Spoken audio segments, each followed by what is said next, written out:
Welcome to the road to Eurovision 2016, where we're going to go through the entire year talking about Eurovision, and of course we're going to talk about the other night where in the Wiener Stadthalle in Vienna, Måns Zelmerlöw of Sweden, woo, took home the whole Schutaballong and secured that the show will be held in the Kingdom of Sweden somewhere next year. And we're going to go through all the songs really quickly. We're not going to talk too much about the host and the production because we want to keep it positive.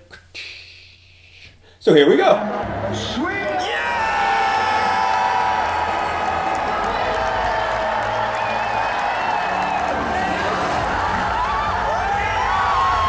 First off was Slovenia, my favorite song of the entire competition. Maybe not the most advanced show, a lot of drr, drr, and drr, but my favorite song.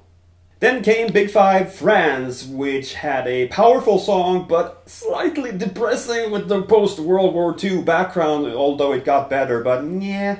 Then came Israel, one of the outsiders to maybe win the competition with Golden Boy. Not too much had been said about the song, and I think it came too early in the show to really have a chance, but... Then came one of the favorites in the predictions before the show, Estonia. Goodbye to Yesterday, probably the big radio hit, very much Netherlands 2014. He was good, she was sort of good.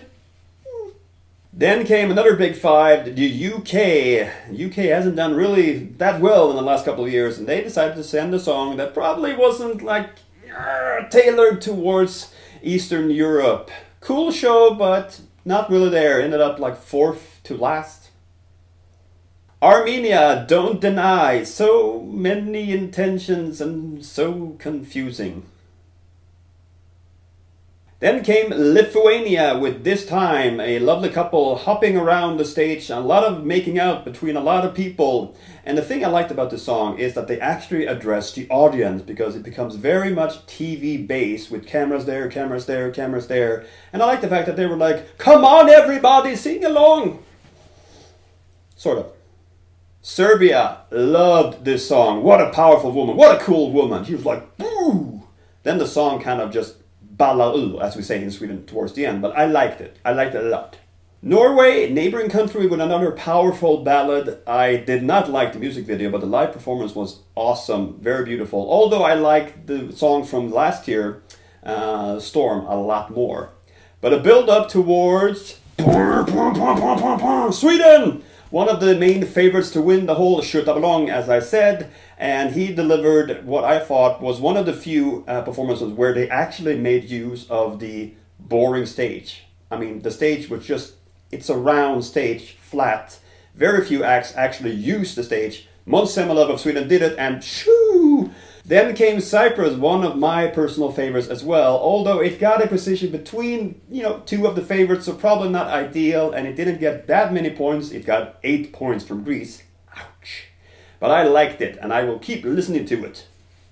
Guy Sebastian, who performed an amazing version of Climb Every Mountain on Australian Idol in 2003, delivered a solid performance. I've still thought the stage again was dark and gloomy and red, and maybe the song didn't really transcend all the way because people hadn't seen it before, because it was qualified directly to the final as a thing for the 60th anniversary. But I like the song, and I think he delivered it well, and he deserved to come in fifth. Go Australia! And the funny thing about Australia is that he sings a tough act to follow, and the act to follow was Belgium, and they sang about something down under. So, someone fought there in the production. Very cool song by Loic. Loic? Is that how you say it? And I like the fact that the stage got really lit up, and there's artsy dancing and movement and stuff. Well-deserved fourth place, Belgium. Well played. Then came the host country, Austria, with a 70s rock ballad, which a lot of people thought this will do really well. It got 0 points. It got 0 points. Like Germany. Maybe, German-speaking languages aren't a thing in 2015. But still, it should have gotten at least a few points, because that was really low for a host country. One Last Breath from Greece, which I thought did a much better job in the final than it did in the semifinal. And voice big, song big, but did it stand out? Maybe not enough. Did not get 12 points from Cyprus. Montenegro's Adio is a classic Balkan ballad, but the middle part, the musical choir in the middle, is absolutely beautiful. That part is magic. It's magic. I had that at least in the top 10. Then came Germany with Anne-Sophie, and the artist that actually did not win the national selection. She was given the victory by the guy who won. I know, weird. A lot of butts, a lot of ass in the beginning, and she was doing this suggestive compared to when she performed in the national selection, which was just like all over the place. I like the song, though I like the song better when Germany sent their song last year for the Eurovision in Copenhagen. Then came Poland with In the Name of Love with Monica, and it's a beautiful ballad, and I think a lot of people were very moved by her story, although I don't think it actually stood out among all the other ballads in the competition. But compared to last year, Poland, a little bit more classy. Latvia with a weird song, very electro. It was sort of like a middle act. Weird. And she looks cool though, but after a while I start to kind of tune out and go on Twitter. So Romania sent a very catchy song, a very heartfelt song, and as it was playing I was thinking, which song does this remind me of? And it was actually that song. So they managed to get stuck in my head. So well played Romania. Spain with a very dramatic ballad, and of course corazón is part of the lyrics. It's a law in Spain to have that word as part of the lyrics. And when her Little Red Riding Hood dress gets torn off, I think the camera guy was kind of missing something, or the producer, because you see the guy running away with it. It looks kind of silly. And then there's a very obvious panty shot as well. But powerful ballad, and well played Spain. It's a pretty good final actually. If you look at all the songs, the quality is like, there's no really like lousy songs, because San Marino and Portugal didn't qualify.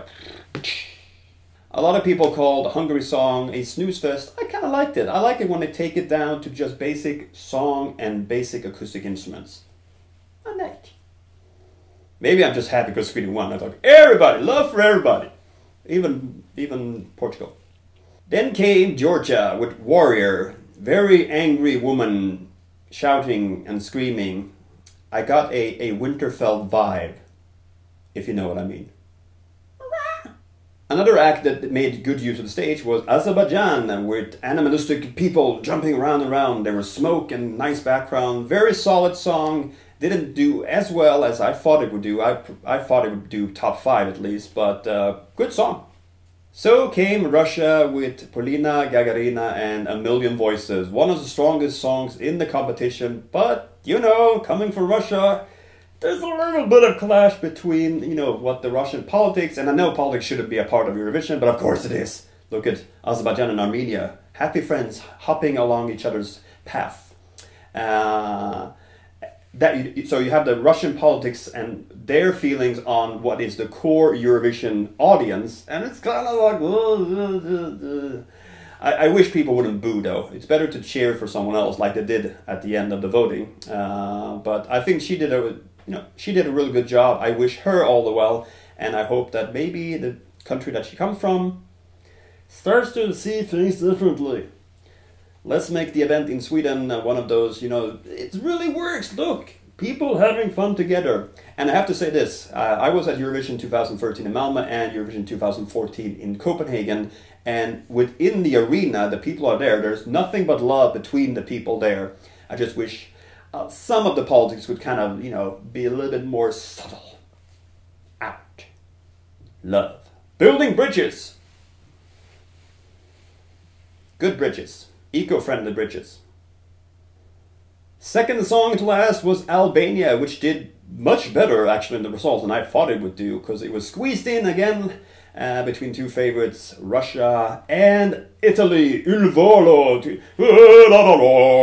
Three beautiful young tenors standing on stage, and I thought they were going to win the whole thing just because they had like the prettiness, the voiceness, the Italianness, and Italy has done really well in the last couple of years. Solid performance. I wouldn't mind going to Italy for next year, but Germany, but. And so cometh the voting process, and I started realizing that there's a lot of Eastern countries voting first, because there's a computer that somehow figures out that to keep the tension going for as long as possible, thinking, Russia is getting a lot of high points, and Russia, Italy, and Sweden starts to kind of slip away, and then Italy starts to kind of trail. Russia hits away. I think they led by 17 points at some point, and then Russia starts getting the 6 and the 7 points, and I realized Sweden's gonna win this because the computer says so. I like the computer because then I can figure out things and there will be no surprises at the end. And slowly but securely, things happened and all was well. Lithuania gave 0 points to Russia, Sweden gave 12 points to Australia, Australia gave 12 points to Sweden, you know, neighboring countries. I mean, we gave you ABBA, give us 12 points. And Sweden got points from every single country, and then slowly, and after the Cyprus vote, it was official. Sweden, with Måns Zelmerlöw and Heroes, won the whole Skjuta-ballong and will be hosting the Eurovision Song Contest 2016 for the 6th time. Also, the jury groups had Sweden as the winner and the televoters had Italy as the winners. 2 jury groups were disqualified. We don't know the reason why. I guess the EBU will tell us at some point.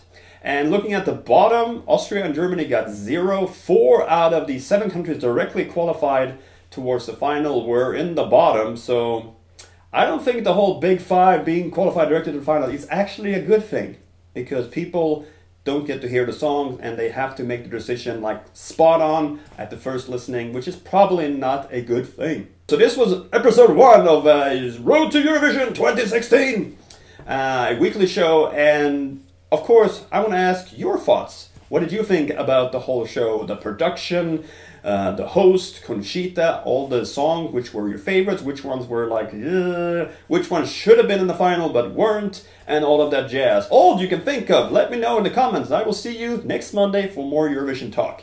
Bye now.